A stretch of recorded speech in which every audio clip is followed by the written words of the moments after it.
नमस्कार मित्रों। अभी कुछ दिन पहले प्रधानमंत्री का भाषण हुआ था पार्लियामेंट में और मैं आपको थोड़ा सा नेपथ्य में ले जा रहा हूं क्योंकि बिना इसको जाने समझे जो विषय है उसको आप ठीक से समझ नहीं पाएंगे। प्रधानमंत्री ने कहा कि क्या किसी एससी एसटी वर्ग से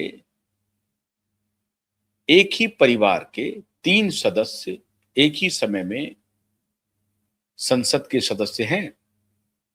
उत्तर था नहीं। किसी एसटी वर्ग से सदस्य हैं? नहीं। ओबीसी से हैं? नहीं। सवर्ण से हैं? अब उसको तो आप उस तरह से कहेंगे तो सवर्ण की कैटेगरी में आ जाएंगे, लेकिन वो सवर्ण हैं कि नहीं हैं, कैसे हैं, क्या हैं, वो तो आगे बात करेंगे। नहीं है। मतलब एक ही कालखंड में 3-3 परिवार के व्यक्ति संसद के सदस्य हों। और खासतौर से उन्होंने जिक्र किया कि जो सबसे पिछड़ा वर्ग है उसके किसी भी परिवार को यह सौभाग्य नहीं मिला कि एक ही कालखंड में 3-3 पर्सनैलिटी एक ही परिवार से संसद के सदस्य हों। उनका इशारा था गांधी परिवार पर, श्रीमती सोनिया गांधी, प्रियंका गांधी और राहुल गांधी को लेकर के उनका कटाक्ष था। ऐसा कैसे हो सकता है? लेकिन ऐसा हो रहा है।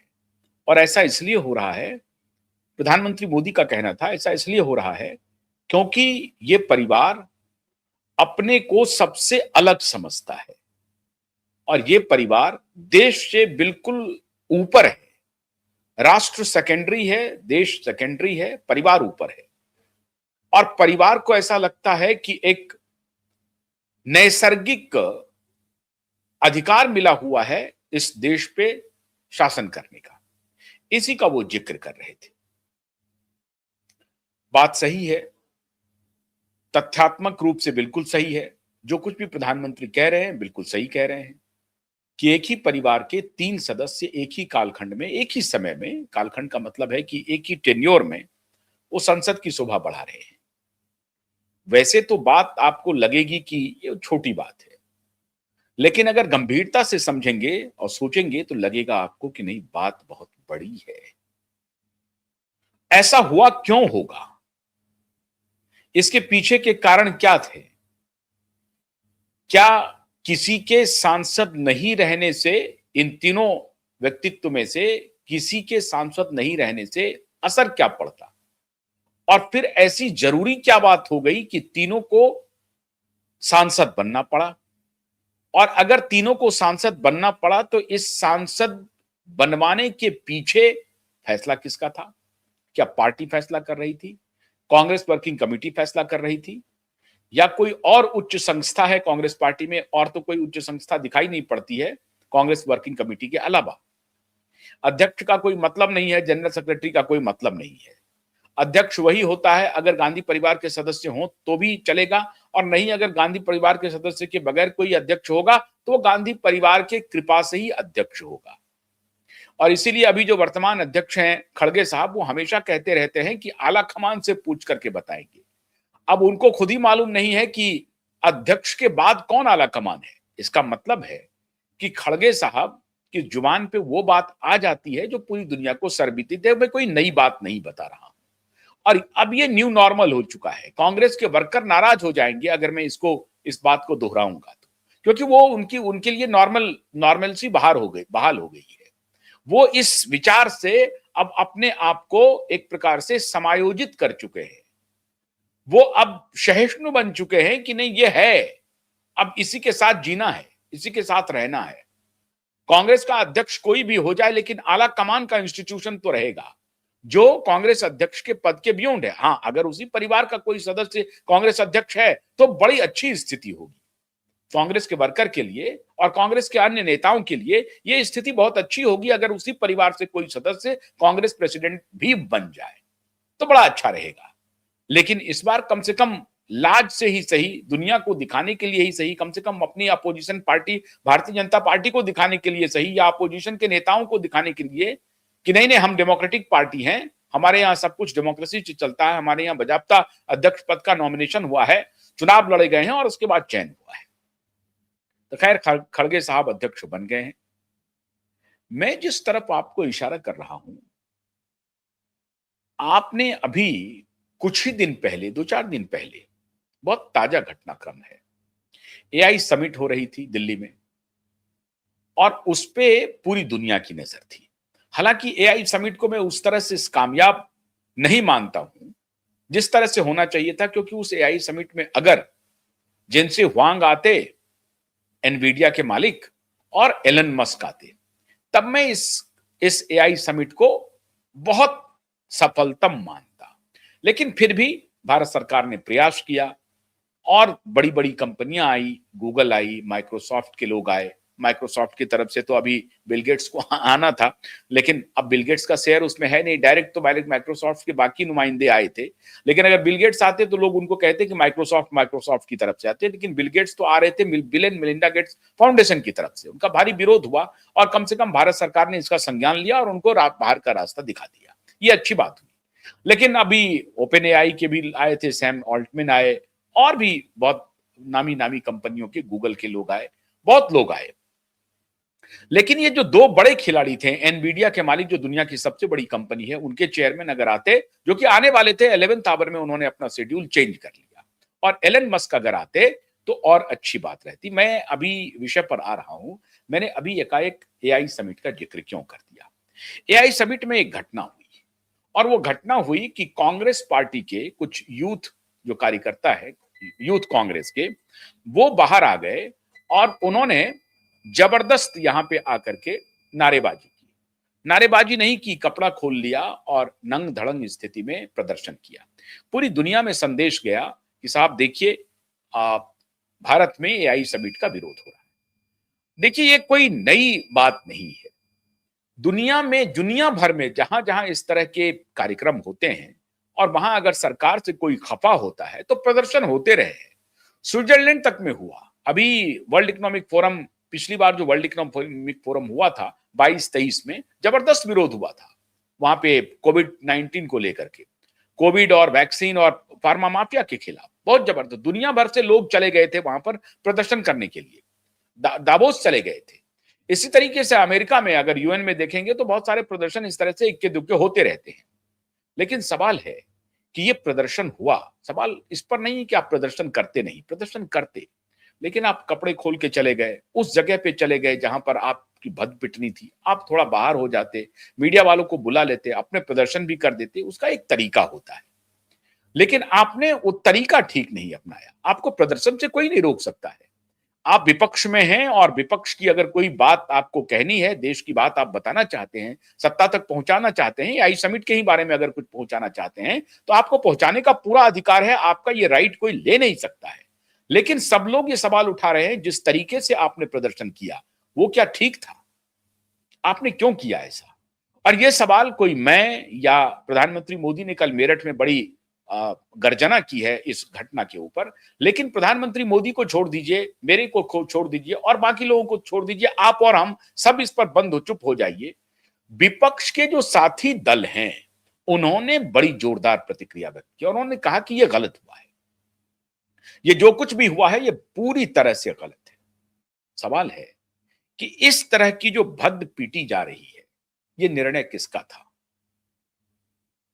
संसद में कौन सदस्य होगा, एक ही परिवार के कितने सदस्य होंगे, यह निर्णय किसका है? क्या कांग्रेस वर्किंग कमेटी का है? क्या कांग्रेस के वर्तमान अध्यक्ष का है? इसके पीछे कौन है? क्या अभी जो कांग्रेस पार्टी है उसमें बूढ़े लोगों की जरूरत नहीं है? नए की नए को आने देना नहीं है। यह स्थिति कौन बना रहा है? और अगर नए लोग आएंगे तो इसी तरीके से हुडलुम एलिमेंट को आप लेके आएंगे। नए से मेरा तात्पर्य है कि राहुल गांधी के समकक्ष कोई नेता खड़ा नहीं हो सकता। सचिन पायलट की क्या स्थिति है आप देख रहे हैं। ज्योतिरादित्य सिंधिया को बाहर जाना पड़ा और बाकी जो नए नेता हैं वो बिल्कुल पीछे पीछे चलने वाले नेता हैं। ऐसा कोई भी व्यक्ति नहीं है। अभी कुछ दिन पहले जो केंद्रीय मंत्री हैं, पंजाब से आते हैं, उनके बारे में इन्होंने कहा हेलो ब्रदर। वो भी युवा नेता थे, वो छोड़ के गए इनका साथ छोड़ के गए। बहुत सारे ऐसे युवा नेता जो इनके लिए चुनौती बन सकते हैं, उनकी स्थिति असहज है, वो दूर-दूर है। मतलब ऐसे युवा नेतृत्व की इनको कोई आवश्यकता नहीं। जो बूढ़े हो गए, जो सोनिया से जिनका संपर्क है, राजीव गांधी के जमाने के जो लोग हैं, वो पूरी तरह से ओब्सोलीट हो रहे हैं। और उस नए ओब्सोलीट में एक नए लोग शामिल हो गए हैं, उनका नाम है मणिशंकर अय्यर जी। मणिशंकर अय्यर जी ने सीधा-सीधा हमला बोल दिया। उन्होंने कहा कि मैं नेहरूवियन हूं, मैं गांधीयन हूं, मैं राजीवियन हूं, लेकिन राहुलियन नहीं हो सकता। और राहुल जो है वो राउडी की बात मानते हैं। उन्होंने केसी वेणुगोपाल के बारे में राउडी कहा। कांग्रेस के स्पोक्स पर्सन पवन खेरा के बारे में जो सब बात उन्होंने कही, ये बात किसी से छिपी हुई नहीं है। लेकिन अब ऐसी परिस्थिति में कांग्रेस को कौन सा नेता चाहिए, कौन सा नेता नहीं चाहिए, ये निर्णय कौन कर रहा है? क्या राहुल गांधी ये निर्णय कर रहे हैं? क्या कांग्रेस वर्किंग कमेटी ये निर्णय कर रहा है? और अगर कांग्रेस वर्किंग कमेटी कोई निर्णय करता, तो आप फर्ज कीजिए दिग्विजय सिंह ने पिछले सीडब्ल्यूसी की जो बैठक हुई थी, उसके ठीक पहले एक ट्वीट किया और उस ट्वीट में प्रधानमंत्री मोदी को बड़े नेताओं के सामने कुर्सी के नीचे बैठे हुए दिखाया था। आडवाणी जी के नीचे वो बैठे हुए हैं और कहा कि ये देखिए कि कुर्सी के नीचे पैरों के पीछे कदमों में बैठने वाले नेता उस पार्टी में प्रधानमंत्री तक पहुंच सकता है। यहां पर कितने लोग कदमों में बैठे हुए हैं, उनकी कोई औकात नहीं है। लबोलुआब वो था। और कांग्रेस वर्किंग कमेटी की मीटिंग शुरू होने के पहले राहुल गांधी ने कहा कि आपने अपना काम कर लिया। कर तो लिया, आप पार्टी से बाहर नहीं निकालते, लेकिन एक प्रकार से निकले हुए ही समझिए। वो कहते हैं ना, बेगानी शादी में अब्दुल्ला दीवाना। दिग्विजय सिंह बेगानी शादी में अब्दुल्ला दीवाना की ही तरह अब रह गए हैं, उनको कोई पूछ नहीं रहा है। केसी वेणुगोपाल बहुत करीब हैं, सुरजेवाला करीब हैं, पवन खेरा करीब हैं, सुप्रिया सेनेत करीब हैं। ये सब तो आजू बाजू फटकते हैं, लेकिन जो बाकी बड़े सीनियर नेता हैं, अब उनकी राहुल गांधी को जरूरत नहीं है। तो क्या राहुल गांधी इन सारे मुद्दों पर निर्णय ले रहे हैं? क्या राहुल गांधी के कोई सलाहकार हैं? ऑफिशियल जो पॉलिटिकल एडवाइजर हैं, क्या वो सलाह दे रहे हैं? कौन है राहुल गांधी के सलाहकार? केसी वेणुगोपाल हैं या जयराम रमेश हैं? इंदिरा गांधी के सोनिया गांधी के जमाने में तो बहुत सारे सलाहकार थे। अहमद पटेल से लेकर के जयराम रमेश से लेकर के तमाम लोग थे, जनार्दन द्विवेदी तक थे, क्योंकि वो लोग उनके भाषण लिखा करते थे। अभी राहुल गांधी जो कुछ भी निर्णय ले रहे हैं या खड़गे साहब जो निर्णय ले रहे हैं, उस निर्णय के पीछे है कौन? क्या राहुल गांधी सुरजेवाला, पवन खेरा या जयराम रमेश या केसी वेणुगोपाल इनके इशारे पर सारा फैसला ले रहे हैं? बिल्कुल नहीं। क्या कांग्रेस वर्किंग कमेटी निर्णय ले रही है? बिल्कुल नहीं। क्या खड़गे साहब कोई निर्णय ले पा रहे हैं अपने तई? बिल्कुल नहीं। फिर निर्णय ले कौन रहा है? मित्रों, निर्णय वही ले रहा है जो अब तक पिछले 20-25 वर्षों से लेता आ रहा है, और मौन स्वीकृति है। मौन स्वीकृति है। अगर वो डायरेक्ट किसी निर्णय को इन्फ्लुएंस नहीं करती हैं, तब भी उनकी मौन स्वीकृति है। मौन स्वीकृति का कारण क्या हो सकता है? वो नहीं चाहते हैं कि राहुल और प्रियंका को इस तरह से कोई असहज स्थिति में खड़ा किया जाए कि राहुल ने कोई निर्णय ले लिया और पार्टी मान नहीं रही है। तो पार्टी अगर मान नहीं रही है, तो पार्टी को मनवाने के लिए भी पीछे से चोर दरवाजे से एक ही पर्सनालिटी काम कर रही है, और उस पर्सनालिटी का अदब आज भी चल रहा है और पूरी तरह से इकबाल चल रहा है। मैं बात कर रहा हूं श्रीमती सोनिया गांधी का। सब कुछ कांग्रेस पार्टी में सोनिया गांधी के ही इशारे पर हो रहा है। आप सोच रहे हैं कि राहुल गांधी निर्णय ले रहे हैं, आप सोच रहे हैं कि प्रियंका गांधी निर्णय ले रही है, आप सोच रहे हैं कि एक खड़गे साहब ले रहे हैं निर्णय। बिल्कुल नहीं, सोनिया गांधी निर्णय ले रही है।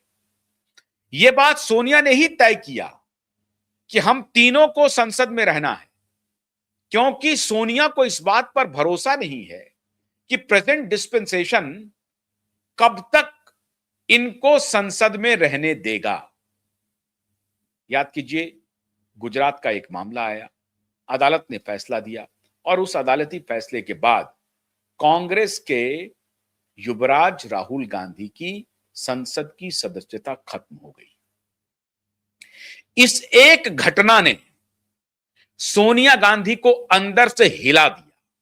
खाली अंदर से हिलाया नहीं, बल्कि तोड़ दिया, सारा कॉन्फिडेंस टूट गया। उनको याद आने लगा अपने इमरजेंसी का दौर, जब उनकी सासू मां ने इमरजेंसी लगाई थी और बहाना बनाया था कि ये अनुशासन उत्सव है। इमरजेंसी को कहा था अनुशासन उत्सव।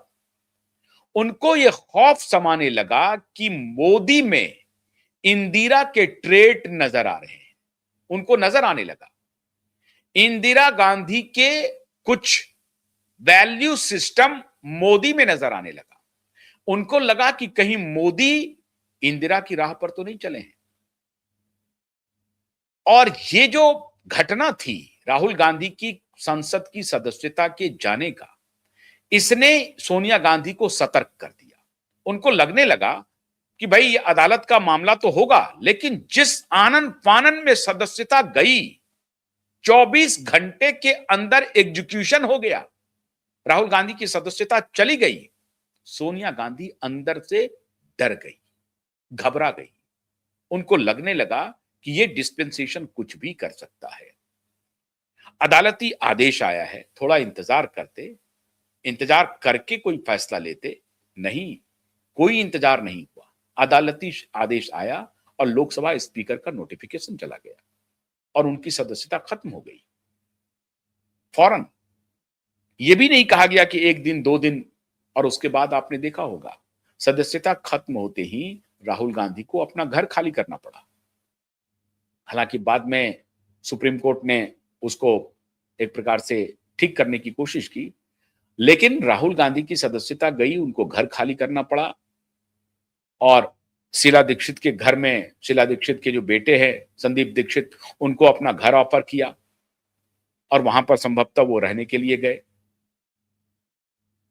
ये जो घटना हुई, इस घटना के बाद सोनिया गांधी ने तय किया कि पता नहीं, हमारे परिवार के साथ कुछ भी हो सकता है। ऐसी परिस्थिति में हम तीनों को संसद का सदस्य रहना चाहिए कि अगर एक के साथ कुछ हुआ तो दूसरा मौजूद हो, दूसरे के साथ कुछ हुआ तो तीसरा मौजूद हो। और वहीं से ये टर्न करना शुरू कर दिया, क्योंकि जब इनको लगा कि संसद की सदस्यता जाने के बाद हमारे पास रहने तक के लिए घर नहीं है। खैर, घर तो सोनिया गांधी को घर की क्या कमी है, या राहुल गांधी को घर की क्या कमी है। प्रियंका गांधी का तो आलीशान घर बना है साहब हिमाचल में, तो घर की कोई कमी नहीं है उस तरह से। लेकिन अगर घर के भी लुटियंस जोन में घर के लाले पड़ जाएं, क्योंकि ये आदत होती नहीं है कि कोई किसी प्राइवेट घर में जाकर के रहे, भले ही वो कोठी क्यों ना हो, भले ही वो सुसज्जित कोठी क्यों ना हो, 1000 गज की कोठी हो, 2000 गज की कोठी हो, लेकिन उस कोठी में वो मजा नहीं है जो एकड़ के बंगलों में है। और एकड़ के बंगले खाली बंगले नहीं होते, वो रिहाइश के लिए नहीं होता है, वो एक इकबाल है। 10 जनपद एक इकबाल है। ठीक उसी प्रकार से अगर राहुल गांधी को कोई बड़ा सा बंगला मिला हुआ है, तो उनके कार्यकर्ता के लिए, उनके नेताओं के लिए राहुल गांधी का इकबाल है, वो उनका सामर्थ्य है, उनकी शक्ति है। बंगला यहां पर सामर्थ्य और शक्ति का प्रतीक है। अगर आपको टाइप 4 वाला कोई बंगला मिल जाता है जिसमें 4 कमरे और छोटा मोटा अकोमोडेशन होता है, तो आपका इकबाल कमजोर माना जाता है। लेकिन यही अगर आपको 4 एकड़ का बंगला मिल जाए या 2 एकड़ का कोई बंगला मिल जाए, तब आपको माना जाएगा कि हाँ भाई आपका रसूख है। तो बंगला जाने की नौबत आ गई, बंगला चली गई। बल्कि ऐसी परिस्थिति में सोनिया गांधी इस स्तर पे आ गई कि नहीं, हम तीनों को अब संसद में रहना है। मतलब जो कोई भी एलिजिबल है वो संसद पहुंच जाए। डर तो यह भी सताने लगा था कि आने वाले दिनों में कहीं ऐसा ना हो जाए कि रॉबर्ट वाड्रा भी संसद पहुंच जाए, और इसीलिए प्रधानमंत्री का यह तंज था। आज भी जो फैसले हो रहे हैं, अगर मणिशंकर अय्यर को निष्कासन या एक प्रकार से हाशिए पर डाला जा रहा है, तो राहुल गांधी की वजह से नहीं है, सोनिया गांधी की वजह से है। आज भी अगर सोनिया ये कह दे कि नहीं, मणिशंकर अय्यर को अकोमोडेट करो, कुछ दो, वो तुम्हारे पिताजी के मित्र हैं, अब उनके पिताजी के मित्र तो बहुत सारे हैं। तो अब ये बात जरूर है कि राहुल के पास लॉजिक है। लॉजिक इन द सेंस कि अगर राहुल गांधी कोई निर्णय लेते हैं और सोनिया उस पर वीटो करती है, तो राहुल गांधी अपना एक तर्क दे सकते हैं कि साहब देखिए, आप वीटो तो कर रही हैं, लेकिन अब ये व्यक्ति राजीव जी के अपने पिताजी का के दोस्ती का हवाला दे रहे हैं, लॉयल्टी दिखा रहे हैं, लेकिन इनका तो ये काम है, इन्होंने तो ये बयान दिया है, इससे तो ये नुकसान हुआ है पार्टी का। अब वहां पर सोनिया गांधी एसर्ट नहीं कर सकती है, अग्रेसिव नहीं हो सकती है। अब ये प्रॉब्लम हो गया है। सोनिया करना तो चाहती है, लेकिन आज भी अगर राहुल को यह पता चल जाए कि नहीं, सोनिया गांधी राहुल के सारे फैसले से नाराज है, दुखी है, तो भी कांग्रेस पार्टी नहीं चलेगी। राहुल और प्रियंका को सोनिया को मनाना ही पड़ेगा। और अभी भी सोनिया राहुल से ज्यादा लोकप्रिय हैं कांग्रेस पार्टी के अंदर, पुराने लोगों में भी और नए लोगों में भी। क्यों? क्योंकि सोनिया को अपना डायरेक्ट उस तरह से अपना राइवल नहीं दिखता। हां, अपने बेटे के राइवलरी के मुद्दे पर वो कोई समझौता नहीं कर सकती, लेकिन सोनिया गांधी अभी भी लोगों में ज्यादा पॉपुलर हैं और रीच भी है उस तरह से। राहुल से मिलना मुश्किल है, लेकिन सोनिया से भी मिलना मुश्किल है, लेकिन सोनिया से 2 4 5 प्रयास करने के बाद आपकी मुलाकात हो भी सकती है। राहुल से तो मुलाकात ही संभव नहीं है। आजकल थोड़ा सा बदलाव हुआ है कि राहुल से आप मिल सकते हैं, सोनिया जी से नहीं मिल सकते हैं, क्योंकि स्वास्थ्य का कोई रीजन है। लेकिन एक बात आप मान के चलिए, फैसले आज भी अगर अच्छा या बुरा, सोनिया गांधी ही कांग्रेस के फैसले ले रहे हैं। असली पावर सेंटर, असली पार्टी की कमान सोनिया के हाथ में है, राहुल और प्रियंका के हाथ में नहीं है। सामने से दिखता जरूर है कि राहुल बहुत एग्रेसिव हैं, राहुल सारा कुछ कर रहे हैं, लेकिन हर फैसले में सोनिया की ही हां है, वरना सब कुछ ना है। इसीलिए कांग्रेस पार्टी आज भी खड़गे नहीं, सीडब्ल्यूसी नहीं, प्रियंका नहीं, राहुल नहीं, सोनिया के ही इशारे पर चल रही है। बहुत बहुत शुक्रिया। नमस्कार।